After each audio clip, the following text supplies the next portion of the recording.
फिलहाल ऐसा कोई भी निर्णय महाराष्ट्र की सरकार ने नहीं लिया है जिससे लॉकडाउन लागू हो जाए। फिलहाल सरकार ये सोच रही है कि अगर जनता लॉकडाउन लाना नहीं चाहती है तो जो निर्बंध सरकार ने लगाए हैं उस निर्बंधों का पालन जनता ने करना चाहिए, और अगर जनता ये पालन करती है तो लॉकडाउन लगाने का सवाल ही नहीं उठता।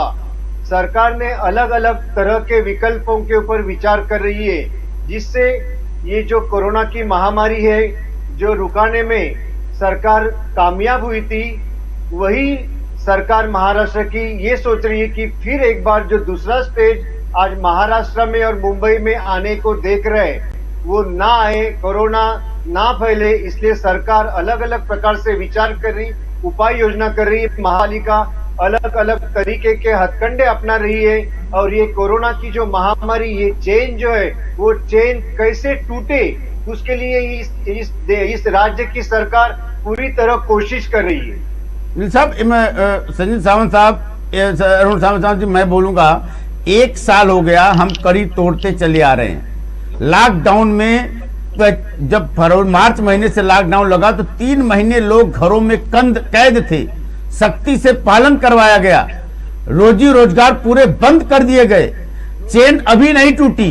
लॉकडाउन का सिलसिला धीरे धीरे अगस्त से खत्म हुआ, लोगों की रोजी रोजगार चलने लगी, थोड़ा लोग जीने का सहारा ढूंढने लगे, स्कूल कॉलेज खुलने की नौबत आ गई थी, लेकिन अभी भी चेन ही तोड़ते चले जाएंगे तो कोरोना के काल से कब उभरेगी जनता साहब सरकार की? देखिए, कोरोना को रोकना, उसके ऊपर उपाय करना ये सरकार का काम है और सरकार उसमें पूरी तरह सफल हुई थी जी। लेकिन जब से पिछले महीने से जब से कोरोना की वैक्सीन निकली जी, उस वैक्सीन निकलने के बाद लोगों को ऐसा लगने लगा कि अब कोरोना चला गया, इस देश से और इस महाराष्ट्र से कोरोना भाग गया। लेकिन सिर्फ वैक्सीन आने से कोरोना यहाँ से चला जाएगा नहीं, ये बात लोगों ने भी ध्यान में रखनी चाहिए। जब तक ये कोरोना की वैक्सीन हम नहीं लेते तब तक कोरोना का डर हमें हमेशा सताता रहेगा। और लोगों ने सबसे पहले, जब तक आखिरी कोरोना का मरीज यहाँ से नहीं निकल जाता है, खत्म नहीं होता है ये कोरोना की बीमारी, तब तक हमें जो मास्क लगाना है वो लगाना है, जो हमें सैनिटाइजेशन करना है वो करना है, हमें हर तरह की सोशल डिस्टेंसिंग है उसका पालन करना है।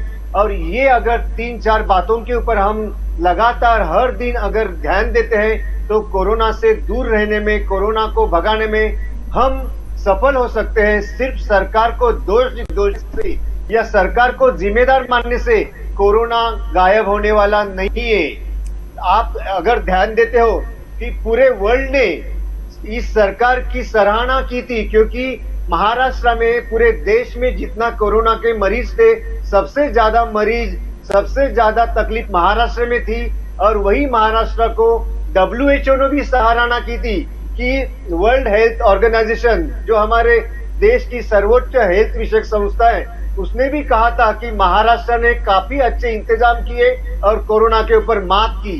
लेकिन पिछले कई महीनों से, कई दिनों से आप देखते रहेंगे कि महाराष्ट्र में और देश के अन्य भागों में भी शादियां चल रही है, बड़े बड़े प्रोग्राम चल रहे हैं, उसमें लोग बिना दिक्कत इकट्ठा हो रहे, 1000-1000, 4-4 की संख्या में लोग सोशल डिस्टेंसिंग को भूलकर एक दूसरे के नजदीक आकर ये कार्यक्रम हो रहे, वो नहीं होने चाहिए। उसी की वजह से यार फिर एक बार हमें इस कोरोना का संकट आने के चांसेस लग रहे हैं। लेकिन इस महाराष्ट्र में महाराष्ट्र की महाविकास आघाड़ी इसके विरोध में कार्य अच्छी तरह से कर रही है और करती रहेगी। सावंत साहब, सिर्फ महाराष्ट्र में नहीं बल्कि देश के हर राज्यों में शादियां हो रही हैं, पार्टियां हो रही हैं, रैलियां हो रही हैं, खतरा सिर्फ महाराष्ट्र और मुंबई में ही क्यों? नहीं, खतरा महाराष्ट्र में और मुंबई में ही सिर्फ है, ऐसा बिल्कुल नहीं है जी। और अन्य राज्यों में भी ये खतरा बढ़ रहा है। लॉकडाउन महाराष्ट्र के 3 जिलों में अनाउंस हो चुका है, अमरावती, यवतमाल, अकोला। क्या महाराष्ट्र कोरोना से नहीं उबर पाएगा? महाराष्ट्र पूरी तरह से कोरोना से उबर चुका है।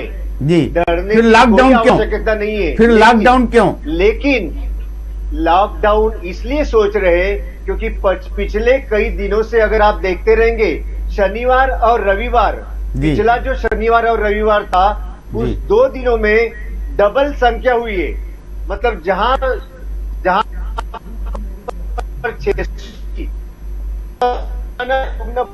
उसका डर के मन में भी है कि जी। इसी प्रकार से अगर ये संख्या बढ़ती रहेगी तो महाराष्ट्र में फिर लॉकडाउन लाने की नौबत आ सकती है और वो नहीं आनी चाहिए। इसलिए सरकार लगातार चौकन्नी है। सरकार और महानगर पालिका अलग अलग प्रकार के हथकंडे अपना रही ताकि ये नौबत जनता के ऊपर सरकार की ओर से ना आए। इसलिए हम लोग काम कर रहे हैं, लेकिन जनता को डरने की बिल्कुल जरूरत नहीं है। परिस्थिति अपने कंट्रोल के अंदर है। जी, सचिन अहिरे जी हमारे साथ जुड़ चुके हुए हैं। सचिन अहिरे महाराष्ट्र में शिवसेना के उपनेता हैं, बड़े पद पर हैं। सरकार के पास सचिन अहिरे जी जैसे हमारे साथ आते हैं, हम भारतीय जनता पार्टी के प्रवक्ता गुलरेज शेख जी से थोड़ा जानना चाहेंगे। मध्य प्रदेश में क्या स्थिति है साहब? एमपी में क्या स्थिति है? महाराष्ट्र में कोरोना लोगों को डरा रहा है, एमपी में क्या स्थिति है? देखिए चतुर्वेदी जी, मैं आपसे दोनों परिप्रेक्ष्य में बात करूंगा, एक डॉक्टर के नाते भी, एक साइंटिफिक अप्रोच से भी और पॉलिटिकल अप्रोच के साथ भी, बतौर भाजपा प्रवक्ता भी। और आपने जो कि विशेष एम्फेसिस दिया है मध्य प्रदेश में, तो उस पर ही प्रकाश डालूंगा। जहां तक यदि हम साइंटिफिकली बात करें तो देश के 2 प्रांत पिछड़ रहे हैं।